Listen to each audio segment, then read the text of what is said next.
মই প্ৰিয়ংকা আপোনালোক সকলোকে মোৰ অন্য এটি ভিডিঅ'লৈ পুনৰবাৰ স্বাগতম জনাইছোঁ। আশা কৰিছোঁ আজি ভিডিঅ'টো চাই ভাল পাব আপোনালোকে। আমি য'ত প্ৰশিক্ষণ লৈ আছোঁ সেই জেগাডোখৰটো দেখাম বুলি ভাবিছোঁ। কেতিয়াবা যদি মন কৰে, যদি চাবলৈ মন যায় ওচৰৰ পাজৰৰ হয় সৰু পথাৰ, তেতিয়াহ'লে এদিন আহি চাই যাবহিচোন কি ধৰণেনো আমি ৰং তৈয়াৰ কৰি আছোঁ প্ৰাকৃতিক সামগ্ৰীৰ পৰা, বা পেলনীয়া পিঁয়াজৰ বাকলি ধৰি এনেকৈ আৰু কিবাকিবি হ'ব পাৰে, কিন্তু এতিয়ালৈকে ভালকৈ জনা নাই। কিন্তু পিঁয়াজৰ বাকলিৰ পৰা বহুত ধুনীয়া ৰং এটা ওলাইছে, সেইটো আপোনালোকক দেখাইছোঁ। আৰু যোনটো কেমেৰাত যিটো ৰং উঠে সেইটো কিন্তু নহয়, মানে অৰিজিনেলটো বেছি ধুনীয়া, ভাটৌ ৰঙৰ লেখীয়া হয় অকণমান ৰংটো। আৰু আজি আমি লৈছোঁ জবা ফুল লৈছোঁ। জবা ফুলৰ পৰা কেনেকুৱানো ৰং হয় আপোনালোকক দেখাবলৈ চেষ্টা কৰিম। আৰু বাইদেউসকলেতো আৰু কিবাকিবি আনিবই, আমি 3-4জনী মানে মিলি ভাবিছোঁ আজি জবা ফুলটো লওঁ, জবা ফুলৰ ৰংনো কেনেকুৱা ওলায়। আগৰ বাইদেউসকলে কৈছে ধুনীয়া ওলাব, কিন্তু আজি নিজৰ চকুৰে চাওঁ, নিজে কৰি চাম কেনেকৈ কি ওলায়। আৰু এতিয়া মই ৰখি আছোঁ মামীলৈ, আহিয়ে পোৱাহি নাই তেওঁ। অকণমান দেৰি হৈছে আজি কৃষ্ণ জন্মাষ্টমীৰ বাবে, আমি অকণমান দেৰি হ'ল কামবোৰ, ঘৰতে কাম বন কৰি অহাৰ কাৰণে সকলোৰে, আৰু তাত চাগে অকণমান দেৰি হ'বগৈ গৈ পাই।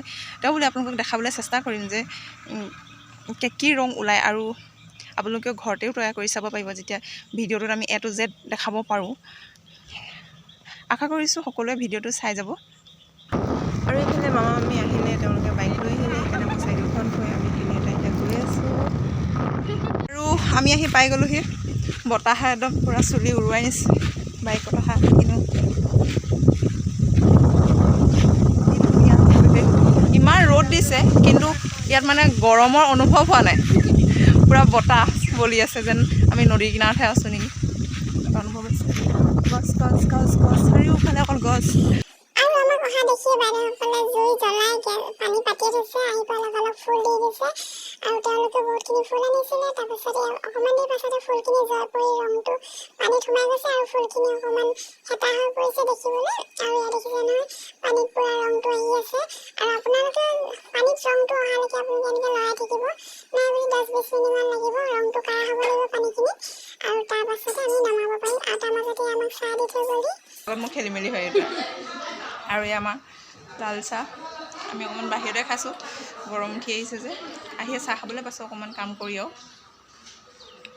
আৰু আমাৰ চাহ খাই হোৱাৰ পাছতে আমাৰ এইখিনিও হৈ গ'ল। এইখিনি আমি এতিয়া প্ৰথমে টুকি ল'ব লাগিব। কচু সিজালি খালিছে ন, কিন্তু বৰ ধুনীয়া ৰং উঠিব বুলি ভাবিছোঁ দেই, আশাবাদী আমি। এই বস্তুটো বিজলুৱা যে সেইকাৰণে নগৈছে। কাপোৰত চেপিব পৰা হ'লে ভাল আছিলে, গৰম যে আকৌ হেৰিটো দি পেলাই কচু গছ সিজালে কেনেকুৱা ৰং এটা ওলাব নাই বাৰু, কিবা এটা ওলাব চাগে। মই আজি ৰাতিপুৱা ভাবি আছোঁ এইটো কচুটো সিজা নহয়। চেকনিয়ে চেকাৰ পিছতো আকৌ এবাৰ আপোনালোকে এনেকৈ কাপোৰত চেকি ল'ব। আমি এতিয়া চেকি লৈছোঁ এনেকৈ কটন কাপোৰ এখনত, আৰু ৰংটো দেখিবলৈ ইমান ধুনীয়া হৈছে, কিন্তু সূতাত কি ৰং আহে আমি নাজানো। জবা ফুল নমোৱাৰ পাছতে এতিয়া বাইদেউসকলে আনিছে কেহাৰাজ, আৰু তেওঁলোকে কেহাৰাজখিনি প্ৰথমে মিহি মিহিকৈ কাটি লৈছে, আৰু এইখিনি কাটি হোৱাৰ পাছত তাত পানী দি গেছটো জ্বলাই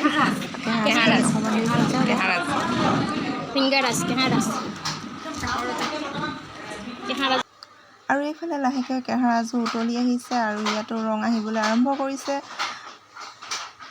তাৰপিছত কেহাৰাজখিনি সিজোৱাৰ পাছত এতিয়া আমাৰ এই ৰংখিনি অকণমান গৰম কৰি লৈছোঁ, অকণমান ফিটকিৰি দি লৈছোঁ। তাৰপিছত এই সূতাখিনি এনেদৰে লাহে লাহে ডুবাব লাগিব, একেলগে এৰি নিদিব আপোনালোকে, অকণমান অকণমানকৈ তিয়াই ল'ব, তাৰপাছত এৰি দিব আৰু লৰাই থাকিব লাগিব। তাৰপৰা গেছটো নমাই দিব,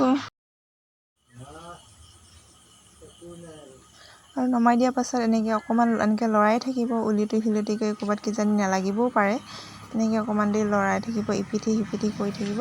এনেকৈ আমি আধা ঘণ্টামান থাকিব লাগিব। প্ৰথম যেতিয়া আপোনালোকে সূতাটো দিয়ে তেতিয়াৰ পৰা মন কৰিব, এই সেই এজাৰ ৰঙৰ লেখীয়া হ'ব চাগে, তাত জুবিয়াই ধুই দিয়ক। আৰু ধুই হোৱাৰ পাছত এতিয়া আমি অকণমান এনেকৈ বতাহত মেলি দিছোঁ শুকাবলৈ, আৰু ভাবিছিলোঁ ৰঙাৰ পৰা কিজানি তেজাল ৰং, কিবা মেৰুণ এনেকুৱা কিবা ৰং ওলাব নি, কিন্তু ভবাৰ মতে নহয়, একেবাৰে অপজিট ৰং ওলাই আছে। আৰু শুকাবলৈ দিয়ক, তাৰপাছত আপোনালোকক পূৰা মেলিছোঁ আমি। আৰু এয়া হৈছে শুকোৱাৰ পাছত ৰংটো কেনেকুৱা লাগিছে কমেণ্ট কৰি জনাবচোন। আৰু যিমানে ৰংটো পুৰণা হৈ গৈ আছে সিমানে ধুনীয়া লাগি গৈছে। আৰু এইখিনি বিভিন্ন ধৰণৰ ৰং আছিলে, এয়া কেহাৰাজৰ ৰং এইটো ওলালে, শুকান চাহপাত, আৰু এয়া হৈছে পিঁয়াজৰ ৰংটো, পিঁয়াজৰ ৰংটো সলনি হৈ আহি আছে আৰু কেঁচা চেগুনৰ ৰংটো আনকমন হৈছে। ভিডিঅ'টো চাই যদি ভাল লাগিলে তেনেহ'লে লাইক কমেণ্ট এণ্ড শ্বেয়াৰ কৰি দিব।